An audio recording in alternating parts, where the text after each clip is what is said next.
हर आदमी अपने जीवन में सुख, समृद्धि, वैभव, ऐश्वर्य ऐसे ही कुछ चीज़ें चाहता है। सामान्य कह लें या बड़ा कह लें, सब यही चाहते हैं कि मेरी जिंदगी दुख रहित, कष्ट रहित हो। दूसरे से अपन को क्या लेना देना यार, मेरी जिंदगी चले बस। पर कुछ चंद लोग या एकाध ही कह लें जो किसी का दुख, किसी का कष्ट अपने सिर माथे लेते हैं। वो खुद मुसीबत मोल लेते हैं पर सामने वाले को इसका एहसास भी नहीं होने देते।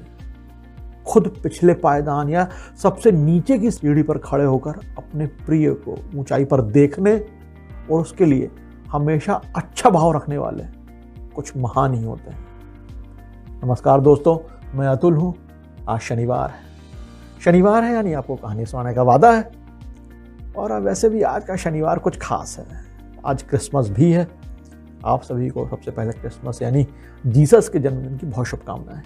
आज अटल जी का जन्मदिन भी है। अटल जी यानी अटल जी, उनका नाम ही काफ़ी है। राजनीतिक जीवन हो या फिर निजी जिंदगी, वो हमेशा हर जगह शिखर पर ही रहे। हमेशा अजात शत्रु यानी जिसका कोई शत्रु ना हो। उनकी समाधि का नाम उनके जीवन को बयां करता है। समाधि का नाम है उनकी सदैव अटल। वास्तव में वे सदैव अटल ही रहे। आज का शनिवार इसलिए भी खास है क्योंकि आज साल का आखिरी शनिवार है। यानी अब अगले शनिवार को जब आपसे मुलाकात होगी तो वो अगले साल ही होगी। आज सुना रहा हूं एक ऐसे महान आदमी की कहानी जिनका नाम आते ही एक अत्यंत गरीब सी छवि उभरती है। वो खुद भगवान के दोस्त थे पर उन्होंने अपनी पूरी जिंदगी दरिद्रता और बेहद गरीबी में गुजारी। मेरे साथ ऑफिस में एक रवि यादव हैं और रवि भाई ने महीनों पहले इस कहानी के बारे में मुझे सुझाया था, कहा था कि इसे सुनाइएगा। और मैंने भी उनसे कहा था कि किसी अच्छे मौके पर सुनाऊंगा। और लगता है ईश्वर ने आज वो मौका ला दिया है। आज की कहानी है सुदामा ने कृष्ण को गरीब होने से बचा लिया। मेरे बचपन का यार है मेरा श्याम,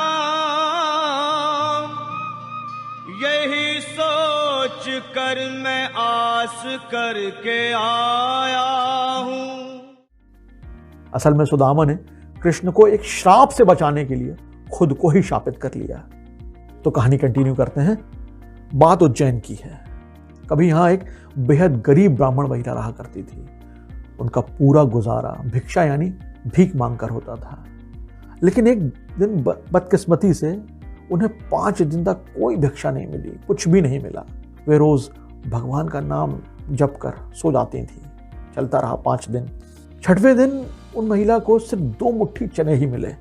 जाहिर है इतने दिन बाद कुछ मिला तो वे चने पाकर बहुत खुश हो गई कि चलो यार कुछ तो मिला।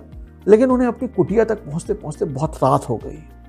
ब्राह्मणी ने सोचा कि अब चने रात में नहीं खाती, सुबह में कन्हैया को भोग लगाऊंगी और फिर इन्हें ग्रहण कर लूंगी, खा लूंगी।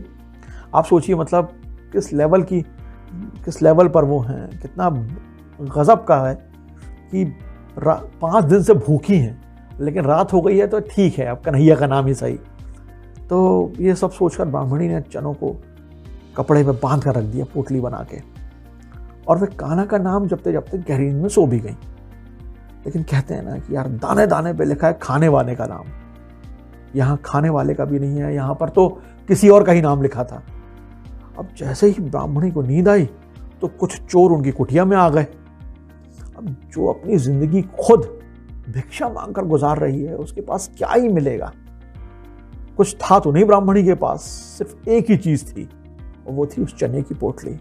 चोरों के हाथ लग भी गई। चोरों ने समझा कि यार कुछ खनक सी हुई, कुछ कर सी आवाज आई, आप पोटली उठाएंगे तो कुछ तो आवाज आएगी। तो चोरों को लगा यार इसमें कोई खजाना है, कुछ हीरे जवाहरात टाइप के हैं, क्योंकि छोटे छोटे से हैं, कुछ है, अंधेरा है। तो उन्हें लगा यार कुछ कीमती चीज हाथ लग गई है। और बस तभी कुछ ऐसी खटपट हुई, कुछ चीजें हुई और ब्राह्मणी जाग गई और कुछ उन्होंने शोर सा मचाया। अब शोर मचाया, उस समय का माहौल एकदम सन्नाटा था रात में। तो दूर तक उनकी आवाज़ गई और उनकी मतलब उनके व्यवहार के, उनके बर्ताव के सीधी सादी थी। तो गांव के लोगों को अचानक लगा भी रात में सबकी नींद टूटी कि यार इनकी आवाज़ क्यों आ रही है। तो जैसे ही आवाज़ आई तो गांव के लोग कुछ उन्होंने चोर चोर कह के चिल्लाया कि कोई आया, घर में घुसा। तो गांव के लोग चोरों को पकड़ने के लिए दौड़े, लेकिन चोर पोटली लेकर पहले ही भाग निकले। जो हाथ पे लगा था उनको तो लेके भागना ही था। अब दौड़े भागे, बीच में दौड़ रहे थे, बीच में तो दौड़ रहे थे तो सांदीपनी मुनि का आश्रम आया और यहीं पे चोर छिप गए। सांदीपनी मुनि का आश्रम यानी ये वही आश्रम है जहां कृष्ण और सुदामा एक साथ शिक्षा ले रहे थे। अब गुरु माता यानी ऋषि सांदीपनी की पत्नी को लगा कि आश्रम के अंदर कोई तो आया है। जैसे ही वो देखने के लिए आगे बढ़ी, और चोरों को भी यही लगा कि यार कोई आ रहा है, वो भी डरे, क्योंकि अब चोर तो चोर ही होता है। उसके मन में तो हर पल भय होता ही है कि यार कोई देख ना ले, कोई आ ना जाए, कोई ये ना कर दे। तो वो पहले ही भयातुर थे। जैसे ही चोरों को लगा कि कोई आ रहा है तो वे और डरे और आश्रम से भागने को हुए, भाग ही निकले। लेकिन उनकी जो पोटली थी, जो चने की पोटली थी, वो वहीं गिर जाती है। और बस यही पोटली का गिरना ही टर्निंग पॉइंट है कहानी का। दूसरी तरफ ब्राह्मणी भूख से परेशान थी, सुबह हो चुकी थी। उन्होंने जो सोचा था कि सुबह खाऊंगी, और जब पता लगा कि चने की पोटली तो चोर उठा के ले गए, तो दुख का कोई पारावार नहीं रहा। एकदम मन विकल हो गया, क्योंकि काफी दिनों बाद चने मिले थे, भूखी थी। इतने दिनों की भूख के बाद मतलब विनम्र आदमी का भी सब्र टूट जाए, और शायद वही हुआ। उन्होंने सोचा कृष्ण को अर्पण करके खाऊंगी, लेकिन कुछ और ही हो गया। और उस क्रोध में, उस दुख में, उनके लिए तो वो जैसे पूरी जायदाद छिन जाने जैसा था। उन्होंने क्रोध में श्राप दे दिया कि मुझ दीनहीन असहाय के चने जो भी खाएगा वो दरिद्र हो जाएगा, गरीब हो जाएगा। इधर आश्रम की सफाई करते समय गुरु माता को वही चने की पोटली मिल गई। जब उन्होंने खोल कर देखा तो चने निकले। और जब वो ये सब कर रही थी, सफाई कर रही थी, तो तभी कृष्ण सुदामा भी रोज की तरह जंगल से लकड़ी लाने के लिए जा रहे थे। तो गुरु माता ने उन्हें वही चने की पोटली दे दी और कहा कि जब भूख लगे तो दोनों खा लेना। सुदामा त्रिकालदर्शी थे, उन्हें बचपन से ही इन सब चीजों का बोध था। जैसे ही सुदामा ने चने की पोटली हाथ में ली, वैसे ही उनकी आंखों के सामने सारा रहस्य आ गया। एकदम सब कुछ साफ हो गया कि यार ये तो कुछ और ही है। सुदामा ने सोच लिया कि अगर श्री कृष्ण ने चने खाए तो सारी सृष्टि ही गरीब और दरिद्र हो जाएगी। मतलब जो नियंता है वही गरीब हो जाएगा, तो बाकी का तो सोचना ही क्या। बस जंगल में गए और इसी विचार के साथ उन्होंने सारे चने खुद ही खा लिए, खुद ही दरिद्रता का श्राप ले लिया, लेकिन अपने परम सखा कृष्ण को एक भी दाना नहीं दिया। एक बार जब सुदामा द्वारिका चले गए, द्वारिकाधीश हो गए, तो सुदामा आते हैं एक बार। इस बीच कृष्ण ने उनकी झोपड़ी जो थी वो महल में बदल दी, लेकिन कभी सुदामा उनके महल में गए ही नहीं। उन्होंने अपना बचा हुआ जीवन वहीं कृष्ण के मंदिर में उनके चरणों में बिता दिया। सृष्टि का चलाने वाला गरीब ना हो, इसके लिए उन्होंने जीवन भर गरीब रहना स्वीकार किया।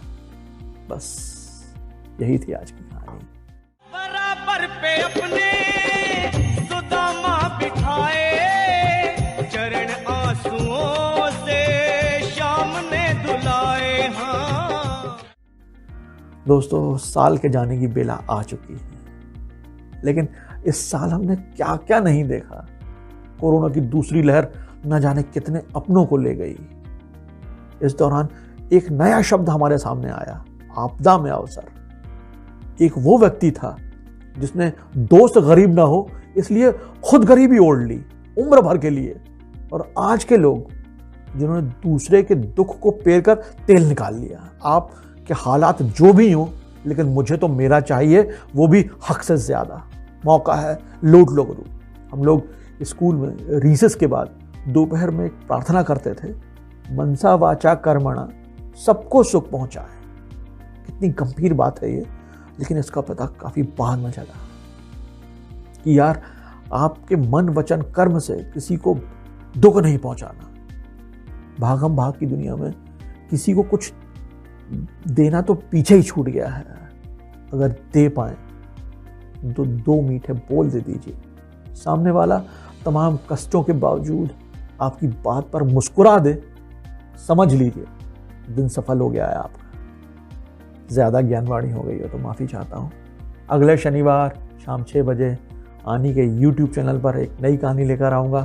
तब तक स्वस्थ रहिए, खुश रहिए, अपनों के साथ रहिए और सुनते रहिए मुझे यानी अतुल को। कहानियाँ अच्छी लगती हो तो हमारा YouTube चैनल ज़रूर सब्सक्राइब कीजिएगा और अपनों से भी करवाइएगा। नए साल की आप सभी को आज से, अभी से ढेर सारी शुभकामनाएं। आज आपको एक गाने के साथ छोड़कर जा रहा हूँ। इस आदमी की आवाज़ को क्या ही कह दूँ, बरसों से पागल हूँ और आज भी हूँ उसी शिद्दत से। कई गाना सुनिए, एंजॉय कीजिए। जय हिंद। थोड़ा सा हंसा के, थोड़ा सा रुला के, पल ये भी जाने वाला है।